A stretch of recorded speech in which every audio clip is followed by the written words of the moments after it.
Jessica. Thank you for joining us. Welcome to our kitchen, and this is the Half Pint Sous. Today we're going to be making shepherd's pie. It's going to be a delicious combination of ground beef, yummy onions, topped with the best mashed potatoes you've ever had.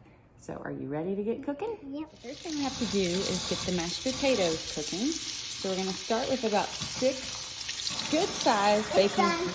It's done? Okay. About 6, put it in the pot.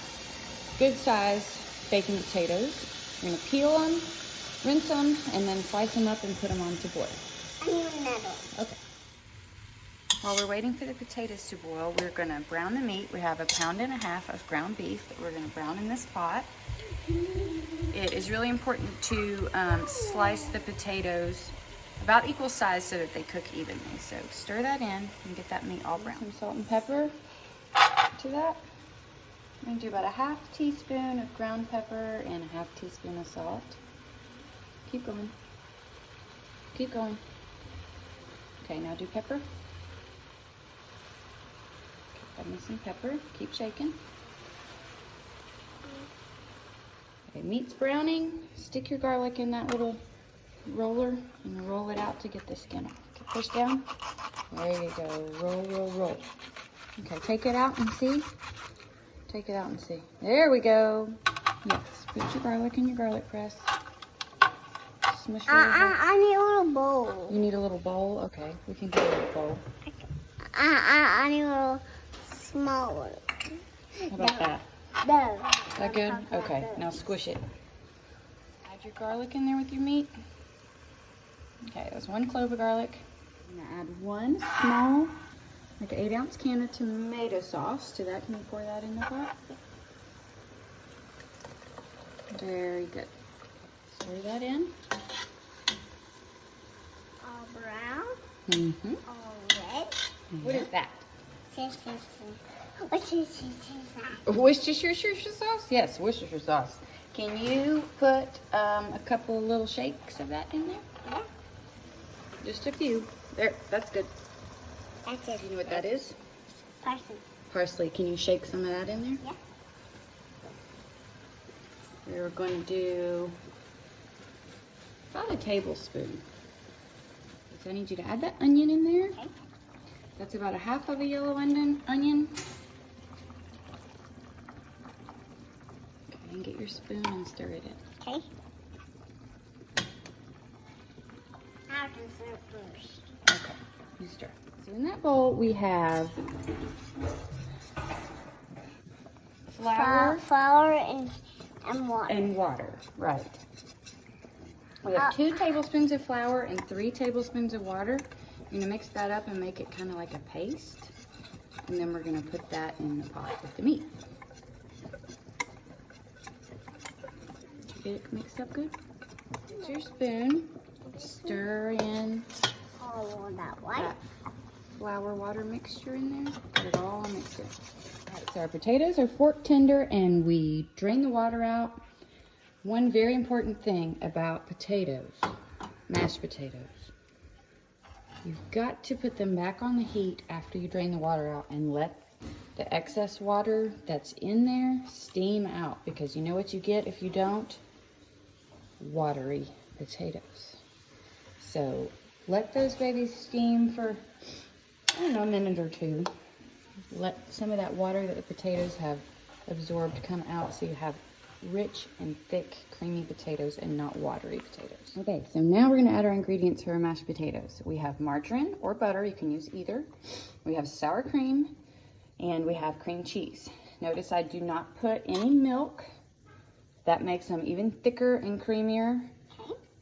So the only problem I have with this recipe is that I have never measured out how much of each to put into my mashed potatoes one time. So I always eyeball it and taste it. So as we add, we're gonna try and figure out how much of each to put in there, okay? Okay. Okay, Levin, add that butter. Okay. That's probably almost a cup of butter. So remember, we're from the South, so this is not diet food. Cream cheese, that cream cheese in there, and I would say that's about a quarter cup of cream cheese. Sour cream, I would say that's about 1/3 of a cup of sour cream.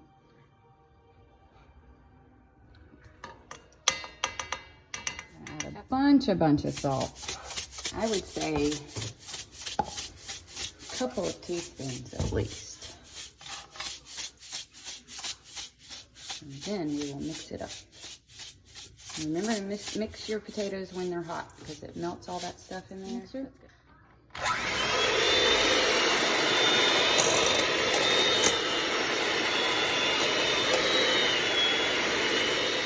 You're doing it yourself.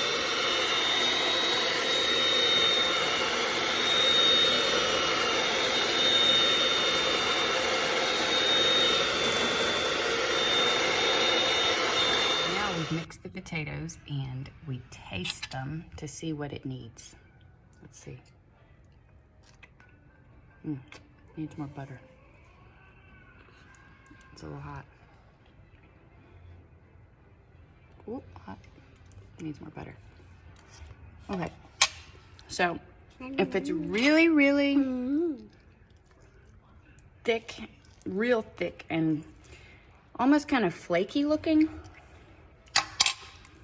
needs more butter. Wow. That's a big bite. Is it good? So the problem with the way I make them is that I pretty much do it all by taste. So yeah, and you can do the same at home. Everybody has their specific way that they like their potatoes, how much salt that you like, how the consistency of what you like. So you can just start with the baseline, and then most people can tell by taste if it needs salt or and the consistency is a little too thick. You can just add butter. So, all right, let's. Are you done? No. Okay. We're gonna put the pie together. So spoon that meat into the casserole dish. And we're gonna spread it. I'm not putting the potatoes on it. Well, not yet. We're going to, but not yet. Gotta do this first. Spread it out flat. And then we're gonna add the potatoes on top. I'm not doing all of it. Oh, you want to save some potatoes? Yeah. So we're gonna spread those out flat on top. And we have the oven preheated to 350 degrees. The last thing that we're gonna do before we put it in the oven is make some vent holes to let some of the steam escape. Here, poke and then just kind of go around a little bit. There we go. One more right there. Okay, we're gonna bake that 350 degrees for about 30 minutes. Thanks for cooking with us.